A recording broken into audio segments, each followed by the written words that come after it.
I had to check too. Am I here?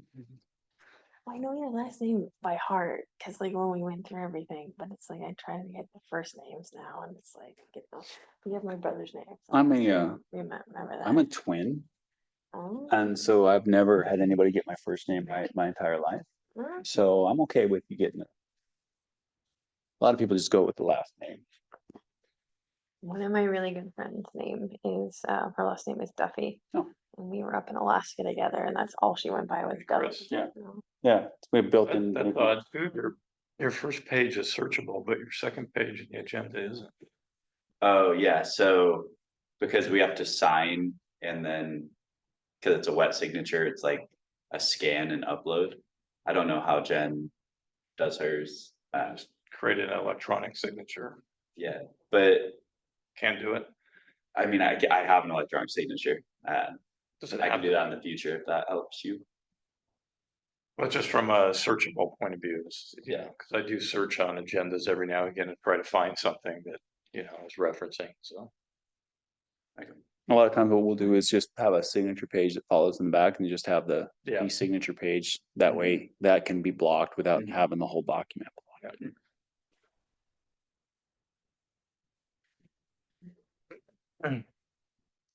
Well, shoot, I don't know if anybody else showing up. I guess we have quorum. Yeah, we do have one. Last time we were waiting on Oh for man, you. that was like 2 minutes. Yeah. Yeah. We're like, we have to wait for quorum, but we have quorum. That's so it was always me, like right on time. Now I have to be like 15 minutes early to get everything pulled up to run the meeting. Yeah, I didn't leave as much traffic today. I got here a little late. Always throws you for a loop when they do a bunch of tree work. There's and always tree stuff, work. and there's like 3 stops, and you're like, is it supposed to take 5 minutes? Yeah. Yeah. So Robert Williams, I know will not be here today. He has a medical Oh, okay. thing. Lord, she said she was available. I'm going in right now. You just phone it in.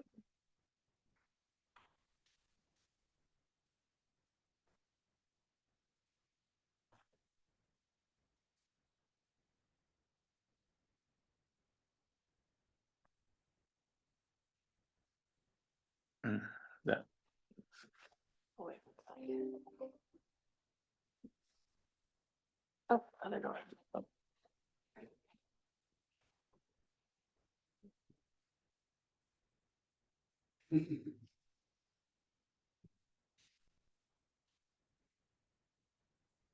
She's in by 10. All right. Hi. Welcome. Thank you. Can't accept me. This is you over here. I have the time as 10 o'clock. Sorry, I went to another building. Oh, that happened. Thank you for joining us. All right, so we can convene this meeting. Can you please call roll call, please? Yeah, Lori Mickelson, Here, hi. Michael Duffy, Here. Lena Lane, Here. Bob Bolts, Here. and Robert Williams. Absent. All right, do we have any changes to the agenda? No. All right, so this portion of the meeting is reserved for oral communications from the public for anything that's not on the agenda, but within the purview of the district. But we have no one in the room and no one online, so we can move on from that. And the first item up we have for new business is the Q1 2025 Environmental Department Status Report. Yep. I figure I will just kind of go through it and give you the high level highlights for each kind of section. Yeah, so this is for January through March 2025, kind of just what has been going on in the environmental department. So we have 8 current grants that we are working on. These I'll go into a little detail on each. Our first is the Bureau of Reclamation Water Smart. This is to replace meters throughout the district. with advanced metering infrastructure, which allows us to be more efficient with our our scanning of how much people are using essentially. We also had this grant previously and we replaced somewhere around 400 meters previously. We got another iteration of the grant now. We have, hey Bill, we have all of the documentation, all the paperwork done. However, Bureau of Reclamation is a federal agency. And so we're not exactly sure when we're gonna actually get the money to start the work. Hopefully it's soon. Yeah, we have heard that we're waiting on information or approval from the higher ups or something. So yeah, that one is paused, but hopefully we'll get going soon. Next, we have the Department of Water Resources Urban Community Drought Relief Grant. This one is replacing tanks throughout the district. So we are designing plans to replace 6 tanks, and we are actually replacing 4 tanks. We are moving forward with our Highland tank. We just released our environmental review RFP for that, and we are hoping to get that moving quickly. And then we will have Redwood and Echo are our next 2 tanks to close out the project. We'll be getting plans for those in a few months here, and then kind of moving forward with the same process. And Blue Ridge tank was already completed previously as part of the project. Next, we have our Small Community Drought Relief Grant. This is our consolidation of Brackenbury and Forest Springs. And construction actually just started on Monday. So it's exciting to see that moving forward. Next, we have our Integrated Regional Water Management Grant. And this is for pump house hardening. We have a number of pump houses all over the district. Many of them have wood structures or wood roofs, and those are more susceptible to fire. So this grant awards us money to harden those structures by either replacing with a metal roof, replacing the wood roof with the metal roof, or replacing the whole structure with non-combustible materials. And we are currently working on the design of the roofs. And once we kind of do all the roof replacements, we'll move on to the whole structure replacement. Yeah, and we're currently almost done with the roof design, so we'll be getting that out as soon as possible. Next, we have our local hazard mitigation plan. We just submitted this last week to Cal OES and FEMA for final review. And so we're hoping to get that back quickly, and then we'll have to bring that to our board for final approval. And this is super exciting because there's a number of grants out there that we can only access once we have a fully approved plan. And some of them have deadlines that are somewhat soon. So we're really hoping to move forward with this one, and it'll open up a lot of opportunities for us. Next, we have our Cal OES hardening water lines grant. This consists of essentially burying 2 water lines that are plastic to prevent them from melting in case of a fire. We got a time extension for this project because it was supposed to end in May of this year, but that's just not possible for us. So we got a 1-year extension to next year. We are doing environmental review, and then we released an RFP for a survey of the actual lines so that we can kind of make a design and figure out how we want to actually bury it. Next, we have our CAL FIRE Forest Health Grant. This project was closed out earlier this month, and this was the invasive plant removal in Olympia watershed. It went really well.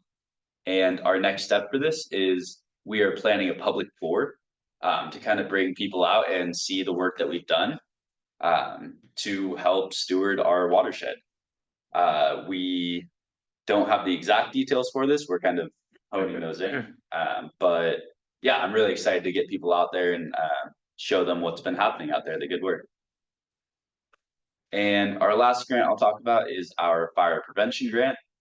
This is through the Fire Safe Council. We're a sub-grantee through them. It is going towards fuel reduction around critical water infrastructure. We have the RFP drafted for actually hiring that contractor. But we're just waiting on review from the Fire Safe Council and CAL FIRE to approve that. And once that's approved, we can release the RFP and start the process of getting someone on board to do this work. So that's all the grants. I guess I'll pause there and ask if there's any questions on that portion.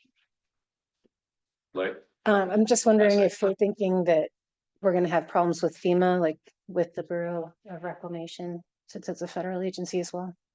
Yeah, I mean, FEMA, the money is more obligated. Well, some of the money is like obligated, but it's more, grant funding is less of a priority, I would say, or less like guaranteed than disaster recovery funding, generally. So yeah, Bureau of Reclamation, we are kind of promised the money, but it's a grant, so theoretically they could not pay us the money. FEMA, we're more likely to get paid. Thanks. All right, did you have something, Bob? Yeah, I had a few questions here. Chris, thanks very much for going through all this. On the water meters, I think it's great that we do about 400 to 500 every year. No big spikes. If you look at the lifespan of the meters across 8,000 subscribers, we should be replacing 500 every year. And for a service business like ours, having a steady level replacement program rather than big spikes every 15 years is absolutely the way to do it. So the longer we can continue to get grant money for that, that's good, and about that level is perfect. On the water tanks, do the terms of the grant commit us to 6 tanks? Because we're not doing 6 tanks. No, and we actually just submitted an amendment. Originally, we had said we would build 6 tanks, but just given that costs have risen a lot since we submitted for the grant and all of that, we have now revised that and amended it to the 4 tanks that we are going to build. 4, I think we'll be lucky to get 3. Well, we already have 1 built, Yeah, well, and based on our cost estimates, we believe that we can get 4 done. okay. So the only thing I would say here is when we're putting information out that will be publicly available, let's make sure we add amended to 4 so that people know that we're not going for 6, because there is the notion out there in the community that it's going to be 6. We're going to have to change that. On the consolidation with Brackenbury, I actually drove by Saturday. It looked like they had started scoring the asphalt before Monday. So when you say construction start, it means they're starting to dig, right? Correct. Okay, perfect.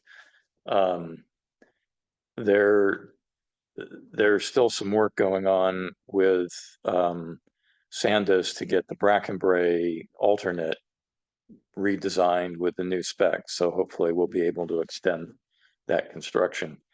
On the pump house replacement, I'm not sure I understand why you would replace the roof before the structure.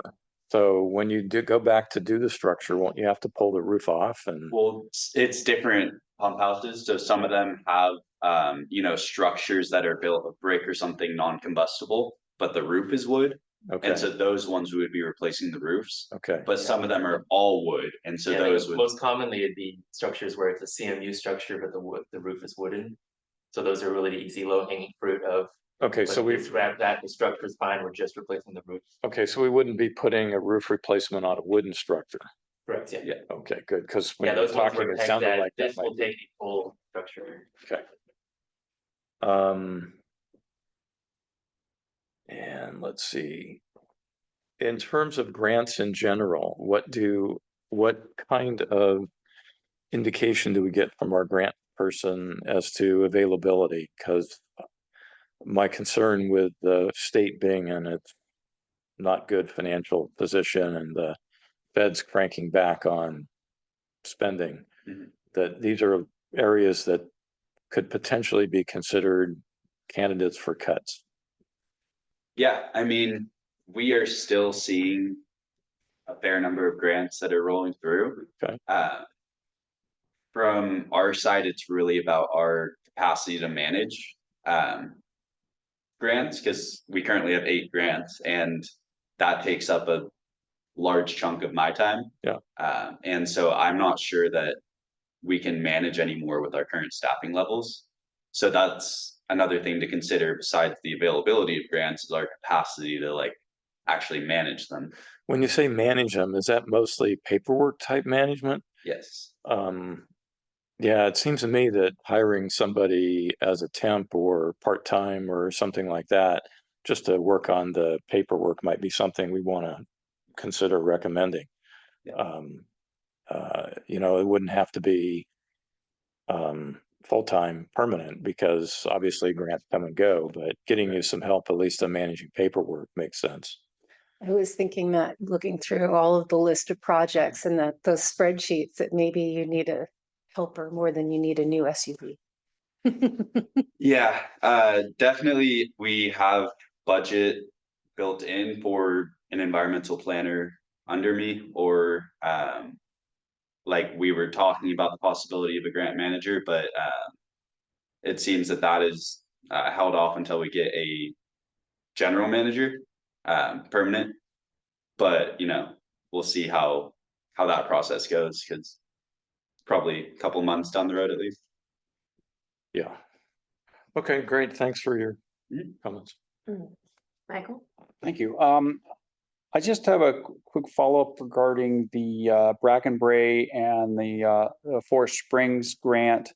Out of that 3.2 million, how much of that, are there any additional costs, I guess, regarding the converting of those small water sources into our district? Is there any more, or does that 3.2 pretty much cover the entirety of the cost of that? So there's going to be substantial, yeah. And so what does this 3.2 do? So this Part of phase 3.2 one? million is really only covering a very short segment of pipe, and not even all of the short segment of pipe on West Park Drive. To fully integrate Bracken Bray and Forest Springs into SLVWD is probably in the order of $30 million. So this is about 10%, yeah. So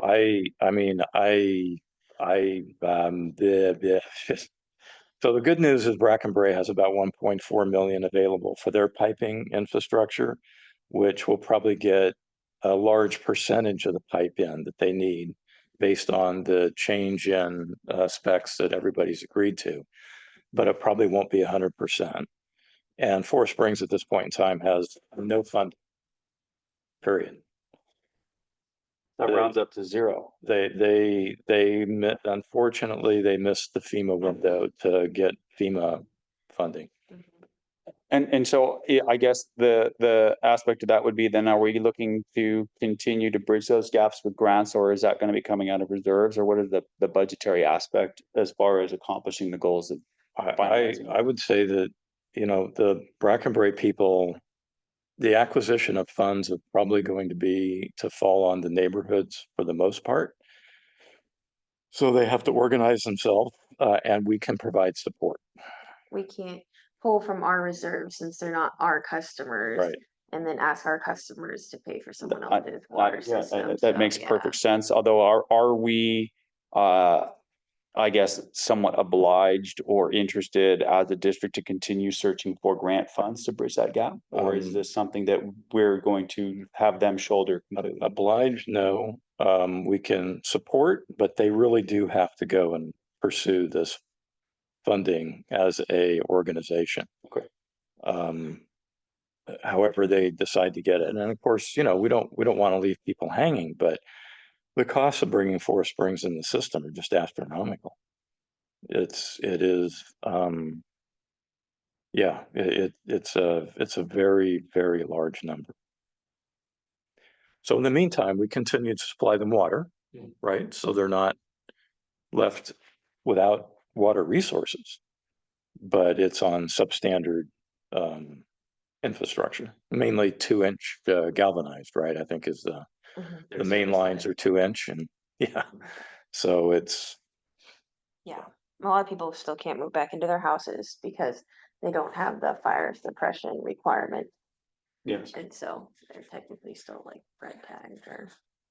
And by fire suppression, we're talking about house fire, not wildfire. Yeah. Systems, water systems are engineered for house fires, not wildfires.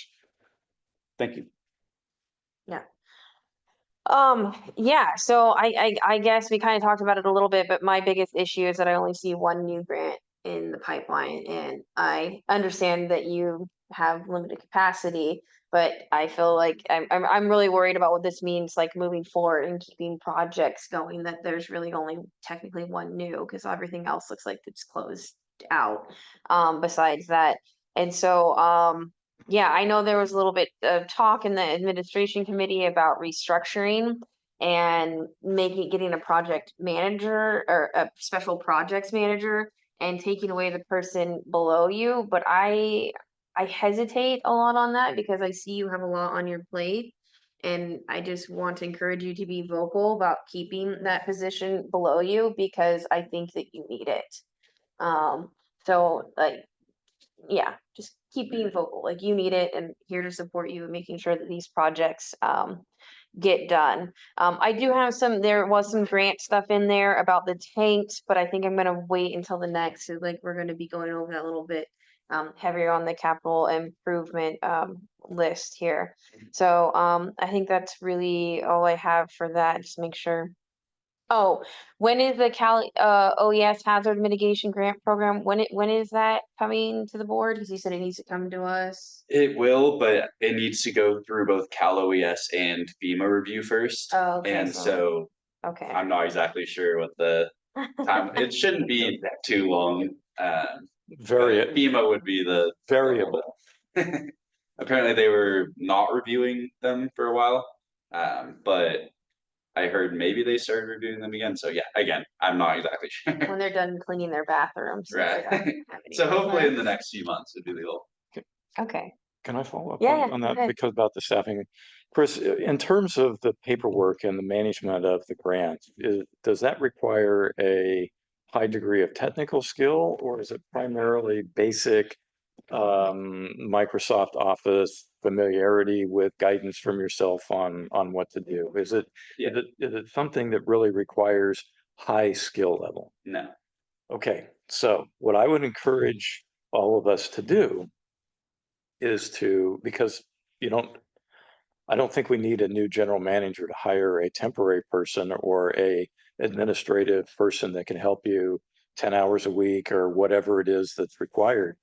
I would go find somebody to do that yeah, because I want you and your technical skills not focused on routine paperwork. yeah, Okay, that's not where we get the biggest bang for your buck. And I don't think that that's something that would require a huge degree of angst on part of either the board or an interim general manager. I think that's something you could go get done fairly quickly. yeah. I would support that. I think that that's an excellent idea, Bob.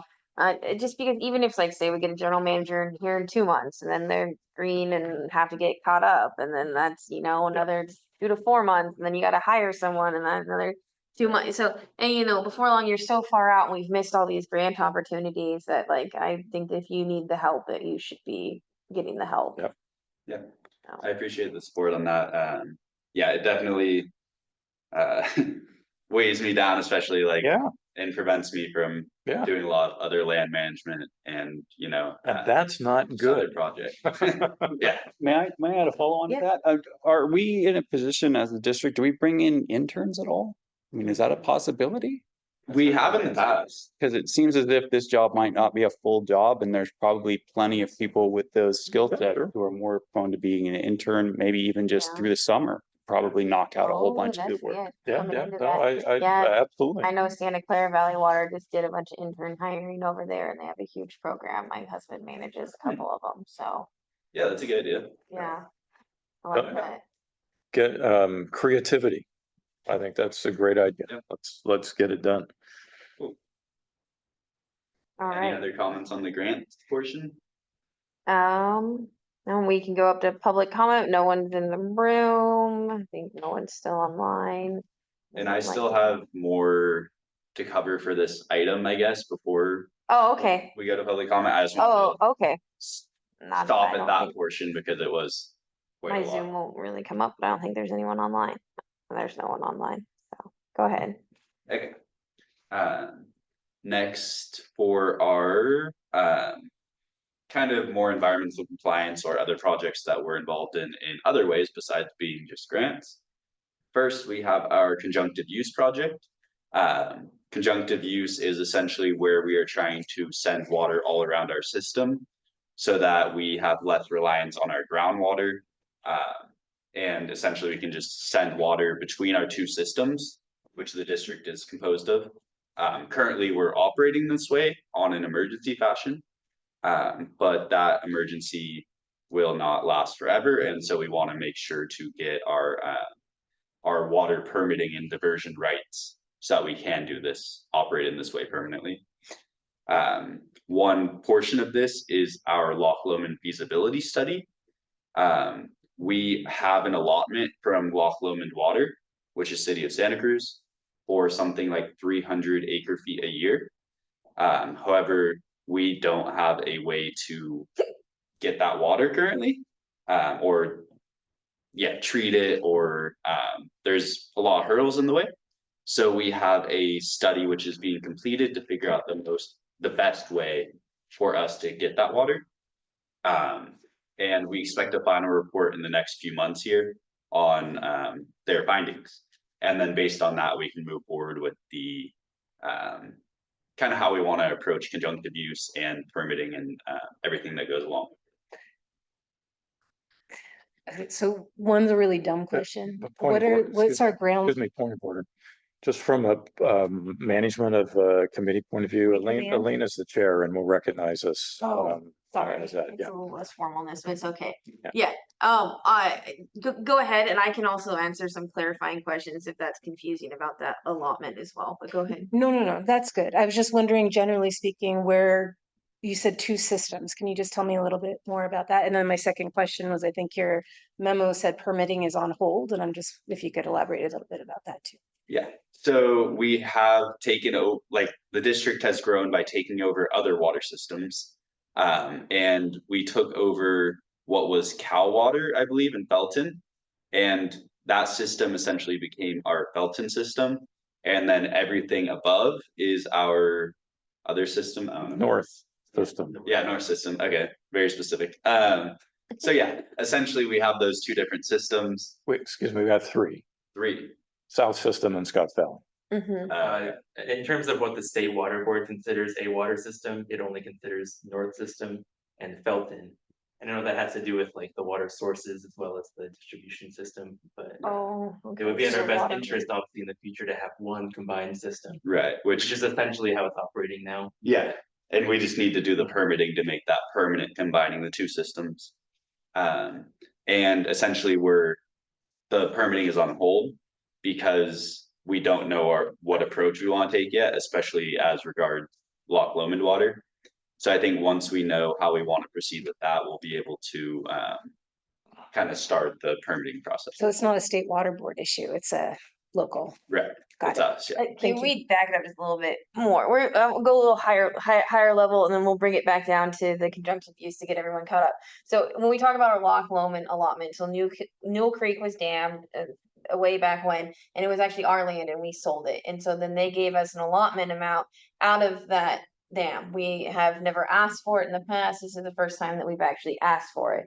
So that's what is the whole Loch Lomond feasibility study. And then when he starts talking about the regulatory agency and permitting being on hold, we started to do a conjunctive use for the whole district and going through all that. And then the Fish and Wildlife and also Santa Cruz had some issues with it and ended up pushing it into a full EIR. And so that kind of just paused everything that we're doing while we go through that process. So little maybe for people that are new. Do you have some more to add to that to clarify? Yeah, the Loch Lomond water was used by the San Lorenzo Valley until about late 70s, early 80s, Oh, something like that. Oh, okay. But the environmental treatment requirements that came into effect in that time period made it such that we couldn't use it any longer. Ah. Please tell me that we have numbers from the city of Santa Cruz on what they're going to charge us for the raw water and treated water. Because without those numbers, you cannot complete a feasibility study. It is impossible to do so. So do we have those numbers yet? My understanding is that the feasibility study is looking at, this is the range and this is what we'd be willing to accept, kind of our threshold. And above that threshold, it'd be more cost effective for us to do option B versus option A. So my understanding is that that would be used in negotiations with the city. So the issue with doing that is you effectively have eliminated your negotiating ability. That is like the complete opposite of how you would want to approach this. We want to get the numbers from Santa Cruz first before we release that report showing what we'd be willing to pay. My understanding is that the report will be released to the board in closed session for that reason. I don't know that. That'll be interesting to understand I that see justification on You're that. chasing this number before grabbing that number. I think. It's and the issue we've had here is the city of Santa Cruz, and we had Heidi Luckenbach, the manager here, doesn't seem at all interested in working with us on a whole number of things. I don't understand that. So I'm concerned about our approach here, that we are backing unless that can be kept absolutely confidential, we're backing ourselves into a really bad negotiating position here. This is not what you would want to do for negotiations. Just for a little bit of background, there was a Loch Lomond feasibility study done about 15 years ago. There was a report put out as to what it would cost to upgrade the Felton facility to process river water at that point. I think that number was about 6 million to 8 million, somewhere in that range at the time. That number is probably somewhere in the order of 20 million now, 15 to 20 million, given the increases in cost and other environmental regulations and requirements and that sort of thing, which is a huge number. I think there are some creative ways that we could leverage that Loch Lomond water, but I think those creative ways would have to be discussed in a closed session type environment. All right. Back to you, Greg. Yep, okay. So then some other projects that environmental department is kind of taking the lead on. Those would be the Peavine pipeline replacement and the 5 Mile pipeline replacements. These are both pipelines that are bringing raw water to our treatment plant up at Lyon. They are relatively large sources for us. I think 5 Mile is somewhere around like 15% of our water. And I'm not exactly sure how much Peavine was, but yeah, they're essentially cross-country pipelines running across our Ben Lomond mountain watershed. And they were burnt up in the fire. And so essentially we're trying to replace them. Bob, you have a 20%. 20% per Peavine. So essentially we are trying to replace them. That comes along with a lot of steps. The first one is getting our environmental permitting done. Next, we need to remove all the hazardous trees along the pipeline so that people can go out there and actually do work, and so that our pipeline doesn't get destroyed in the future. Then we go through and design the actual pipeline layout. We have a crew go out there and widen the trail so that we actually have a trail again, because in some portions it's kind of eroded off. And then we construct and we lay the pipeline down. So that will be happening for both Peavine and 5 Mile. Peavine is what we started with to kind of have a starting point, and then we figured we could learn from that for 5 Mile. We have this. We completed a survey, and so we can start design, which is awesome. And we plan to have the California Conservation Corps out there to do the work at some point soon. And then for 5 Mile, we have the California Conservation Corps beginning tree mitigation work, removing those hazardous trees in September. We chose September because that's outside of nesting bird season, and so we don't have to do environmental or nesting bird surveys, which along a 5.6 mile pipeline would be costly. So we're delaying that a little bit.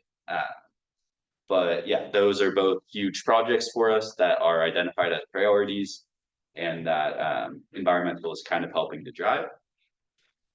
Next, we have fuel reduction. So I mentioned the grant earlier, that will be our kind of fuel reduction grant. We also typically have a annual maintenance contract. And we will reinitiate that once the grant money is kind of drawn down and we need to continue that work.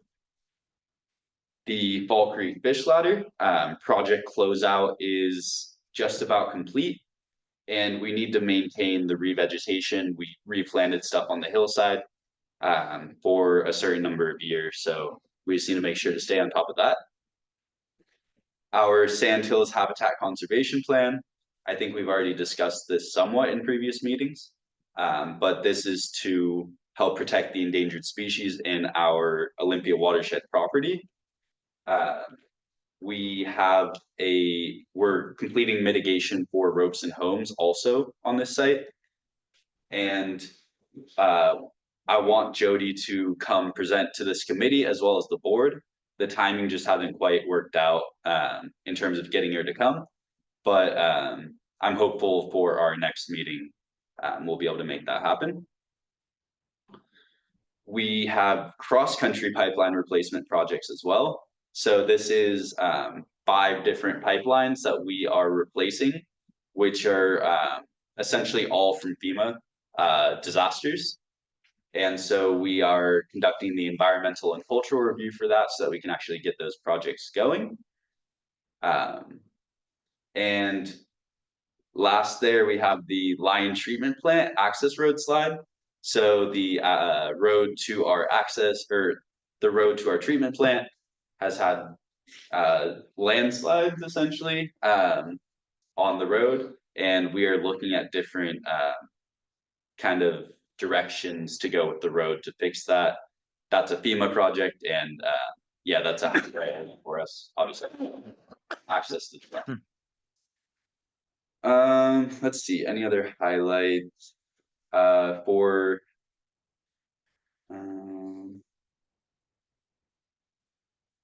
so let's pop down to networking collaborations. We've had the Earth Stewards from the Santa Cruz Natural History Museum out for a couple of events, and they're super awesome, motivated college kids who are really looking to just put their mark on this world and pull out a bunch of broom for us. So they've been doing a great job. We also had the AmeriCorps out here for 3 weeks, and they pulled a ton of broom and helped kind of reduce the fuel around our infrastructure. Another highlight is the Salmonid Restoration Federation Conference. That's happening at the end of this month.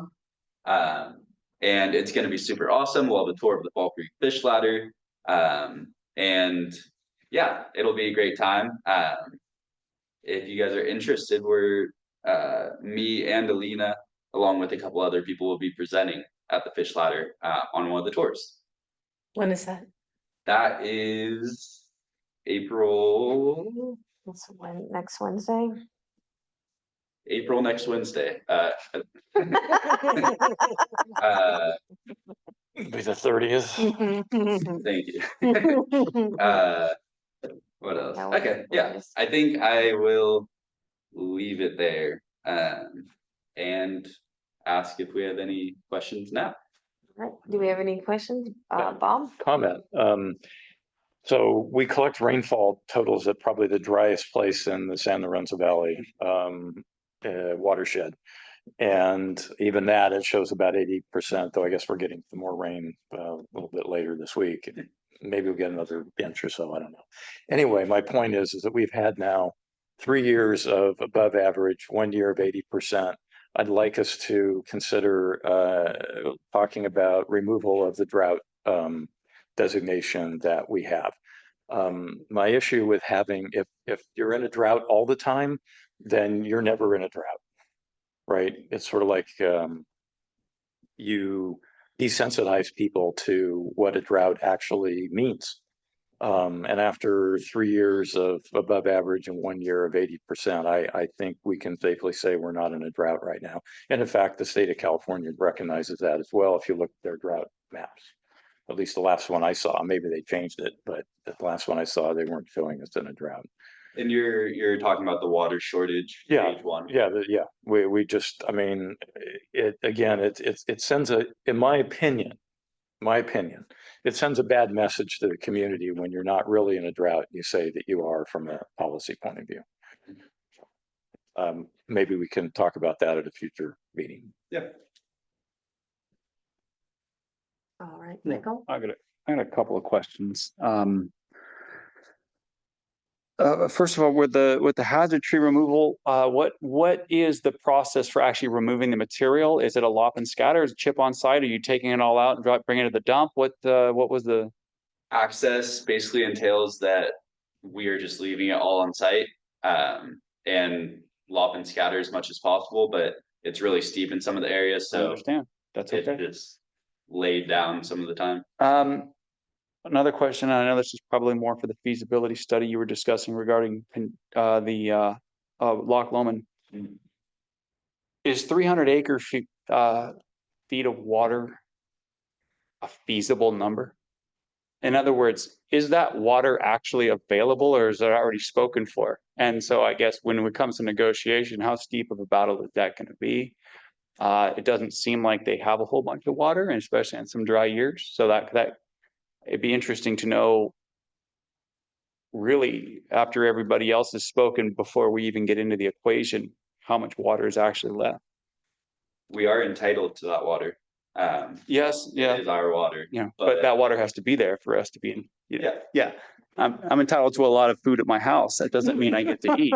But yeah, so I understand. I understand the legal aspect of it, but then there's the reality of it. And I'm just kind of curious as to where that stands. And again, I'm assuming that's going to come out more in the feasibility report than anywhere else. Kind of looking forward to hearing some of those or reading that report, because it's a big issue. And I can certainly understand why the city of Santa Cruz isn't really jumping over themselves to negotiate, because it's like they're in a good place right now, and I understand that. Yeah, so that's an issue.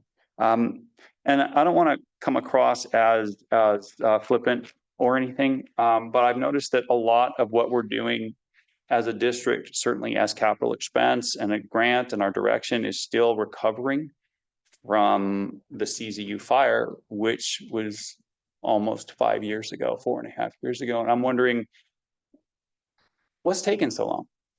Is it a shortage of funds, shortage of staff? There was a lot that was able to get done in a lot of situations, not necessarily water districts, but just through emergencies of reestablishing a lot of these things. And then to follow up to that would be, how have we been functioning when we're still missing so much of the infrastructure? Yeah, I mean, Yeah. Yeah, there's definitely a limited number of, projects we can handle at a given time. And a certain amount of these repairs are things that were temporarily repaired, after the fires. Okay.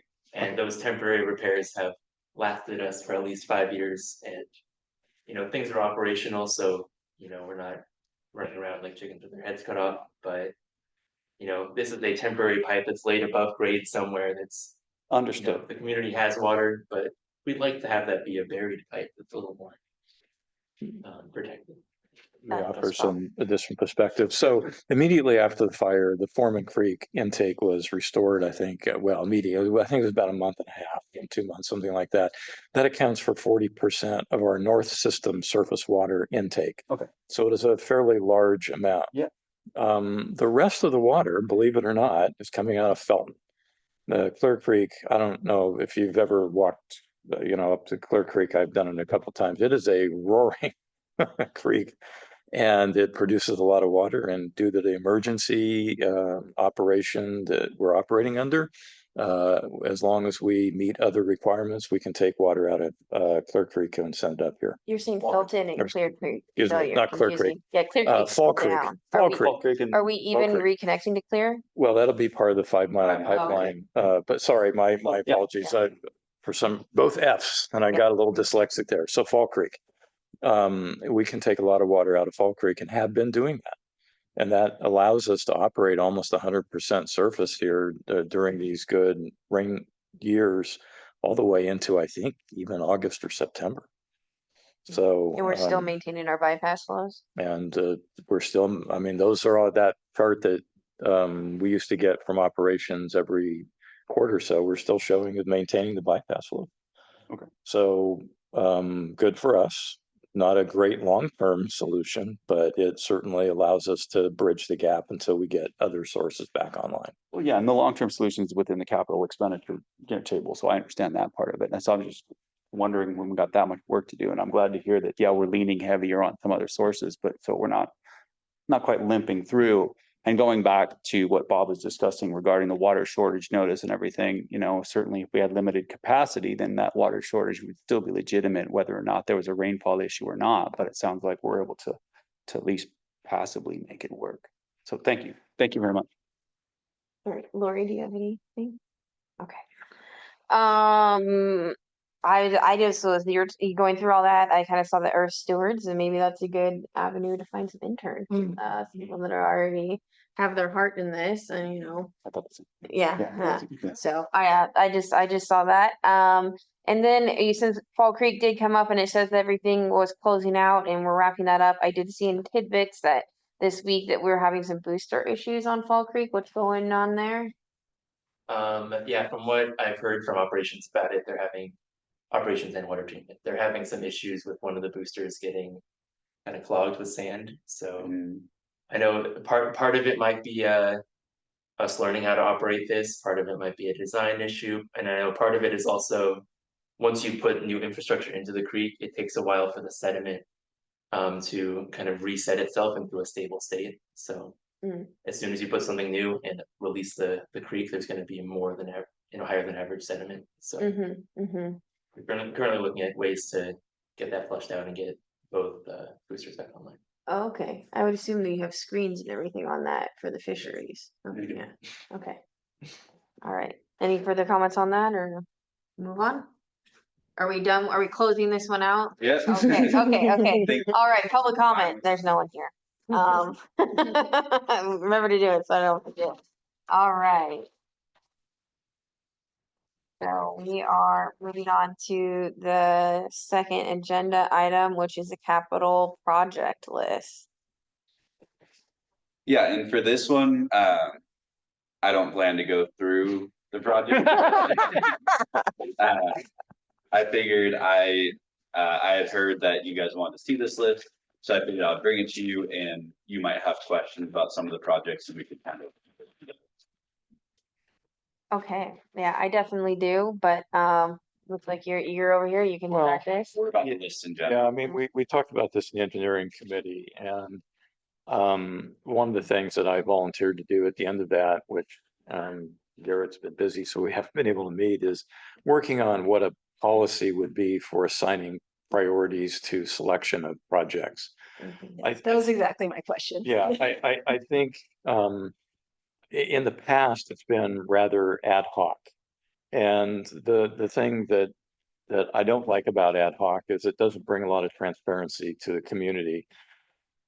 Many people out there have legitimate concerns about their particular neighborhood infrastructure, and they want to know how it is that we're deciding, who gets what where. So for example, some of the projects that we did under the first loan back in 2019, 2020, 2021 were done because those areas had massive amounts of leaks, like California Drive down in Ben Lomond was a real hot spot for leaks, constantly having to fix leaks. So that's a legitimate reason to to prioritize that over other areas. So I've put together a list of what I think the priority order is. It accommodates things like FEMA, disaster recovery, grant funding, which typically has a timeline on it, right, Chris, as you know, and other criteria like that as deciding, okay, what is it that we do next? I think the other part of that is mainline infrastructure versus neighborhood distribution infrastructure. So typically you're going to want to do your mainline infrastructure first before you go into the neighborhoods, unless of course you're just leaking like crazy in a particular neighborhood. So I think that once the engineering committee has a chance to discuss that, that's something that should come here as well for additional discussion. So if you guys can bear with us for a little bit on that. If you had any specific questions about things, I'm sure that Chris and Joel would be able to answer them. But that's where we are with establishing that policy going forward. And the idea is to make it a policy that is then followed in the future, not just this budget cycle. Lori, did you have more to add or anything else? No, my question was really just how, exactly what Bob was talking about. How do we prioritize these things, given all of these different factors? And I'm thrilled that there's a plan in place. Well, we have the start of one. All right, Michael? Yeah, I do have a question regarding specifically the table. The second column, 24 to 25 is estimate to close, right? And so is that how much money you anticipate is left to finish the project? Is that what that column is? Within the rest of this fiscal year, which ends. That's right. Okay. End of June, I believe. Okay. And so I noticed that like on the third, which is Bracken Bray, I think it is. It's discussing how there's a $2 million expense plan for the rest of this year, and yet the budget for this project was only 900,000. Is that just because there's grant funding associated with it, or what exactly is the difference there between the budget and the money allotted to close? I would think that we make the budget a couple of years in advance, and I would think that we did not know when construction was going to happen or how much it was going to cost. That would be my best guess. Yeah, if I may, there were wildly over optimistic estimates about I cost. understand. Yeah, it happens. It does. The back of the envelope math Yes. off. Yeah. Okay. But then that clears that up. As long as I understand that, yeah, that column is for what money's left to come out. Then as a whole, I'm wondering, as you sum up the budget or the years, the financial years, moving forward, I'm seeing, total somewhere between, 12 to 17 to 10 million. And I'm just wondering, what is our kind of expected income from that? And then shortfalls that you anticipate, maybe we'll have to be trying to obtain grant funding to try and meet that, or are we able to meet our capital expenditure through rates, or what do you see there? Typically bonds is like how we're going to get a large majority of the money. Other money will be from reserves or from grants. But yeah, we are looking at taking out a large bond so that we can pay for a lot of these projects. Yeah. But I guess what is our typical, I know you're not budget, but what is our typical budget for trying to accomplish these with in-house money, or do we? I mean, is there? Can I offer Yeah, some please. comments on this? So I was asking to every be recognized, oh, yeah. just so you know. Yes. So every year, the district has an operating margin between operating revenue and non-operating revenue of about 3 to 4 million. That 3 to 4 million is what supports our ability to borrow money going forward, because you have to maintain a certain income to debt ratio in order to meet covenants in your borrowing. So every time we do a rate increase, there's a study estimate, what you're spending on operations and all that, and the rest of the money basically is dedicated for capital improvements. I would say where we are right now, I think we need to do another calculation as to whether the operating expenses we have now support a $19 million borrow, which was the target I think that we had. We're running about a year and a half ahead of our estimates on operating expenses, meaning we what we anticipate in the rate study is actually now being spent as if we were in 26, 27. So, so that's going to require, I think, some additional work on the part of our finance people. Grants come and go. There should be considered supplemental. Our capital improvement projects should be, we're under the assumption, in my opinion, that our community is responsible for our infrastructure. And we can't rely on kindness of strangers for lots and lots of replacing all of our infrastructure. I would say that FEMA, the issue with FEMA is they are not being zippy about reimbursement. And so from a cash flow point of view, we could be looking at anywhere from 2 to 3, maybe even as long as 5 years before we get reimbursed. That we have to spend the money up front and then we get it back later. So that will impact also our ability to do capital improvements if we're getting hung out to dry by FEMA.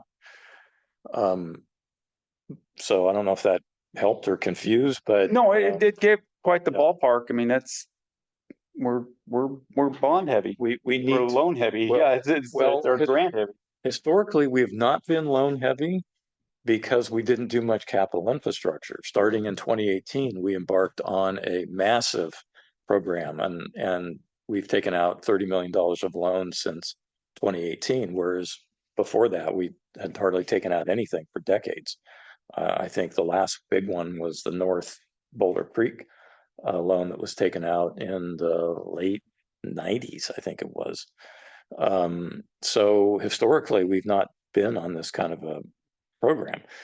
If you look at our capital infrastructure and calculate its age and how much its replacement cost is, you can come up with how much you should be spending every year on capital. We should be spending about $6 million a year on capital improvements, minimum. Doesn't include catch-up. So that's more than we currently have available in our margin dollars. On the, Sorry. on the spreadsheet, some of it says reserve / grants. Mhm. Do you have grants in mind for some of those things, or is that just like, we're gonna have to find the money from one of these two pots? No, if it says grants in there, we have the grant, like we have the money going towards that project. So the second spreadsheet, when we're looking into like 2026, 27 and beyond. Mhm. So, okay, so you're saying that all of those, we already have the grant money? Yes, if it says grant, we're not speculating that we're gonna get a grant, we have the grant for that project. Okay. But we don't have a breakdown of how much is grant money and how much is reserves? We do, but not Okay, on this Okay, spreadsheet, okay, like, okay. we have a lot of layers of, yeah. okay, Um, thanks. Okay. Yeah, I have a couple kind of questions on this. And first a comment. I do see some things that I feel like might not even need to be on this list because they're already done. So just yeah, cleaning. this includes projects, so all the projects that only have 24 to 25 estimate to close and don't have anything beyond that Mhm. are either already done. Well, I guess all the already done or being completed this year. So this includes all the projects that are being closed out or already closed out. Uh, But I thought we were trying to kind of use this for the budget process, correct? It's Mhm. coming up. So I don't know, separating those even top to bottom or removing those so we can see what we're needing to move forward. Cause I just feel like there's a lot to kind of weed through, like, oh, we already bought that dump truck, you know? Right. We don't really have to think about that anymore. So we're just kind of focusing in on all of that. I don't know if you're gonna be able to answer this, but we've been getting a lot of attention about the Felton Heights tank. I ended up going back and trying to look at it in our master plan. Actually, it is nowhere in our master plan except for the map. So I really kind of, I mean, this has been since 2012 that they came on and this is supposed to be replaced. I think there was some stuff in the budget last year where I believe 600,000 was allocated for it. Now I'm seeing 500,000 this year, and there's some more like where is this in the process of funding allocation and what's going on with that Felton Heights tank? Yeah, it's part of the DWR tanks grant that we're looking at. Currently, it would be the 5th of the 6 tanks though, so our plan is to at least get it designed. We're currently trying to get, we don't even own the land that we're planning to build it on yet, so Yeah. that's a hurdle as well. But there's other tanks on that list that are actively falling apart Mhm. that, for that reason, such as the Echo tanks and Redwood Park, which will become the swim tanks, or sorry, swim tanks, which will become the Redwood Park Yeah. tank, are actively falling over. So for those reasons, those are prioritized higher. But Mhm. the Mhm. plan is to Yeah. at least use those DWR funds to get the design done, and then Yeah. in The future why? budget cycles, we could actually build the tank. Okay, and but it says we have money allocated for it out of reserves as well. Is that going towards the design then? The design should be coming from the grant money. However, we have a match. So maybe that's what that's indicating, is that we are spending some reserves because we need to Okay. fulfill our match requirements. Mhm. Yeah. Mhm. Okay, did you have something, Bob? I saw your hand. Go ahead. Well, I think this is something that will come to the board, for some additional discussion.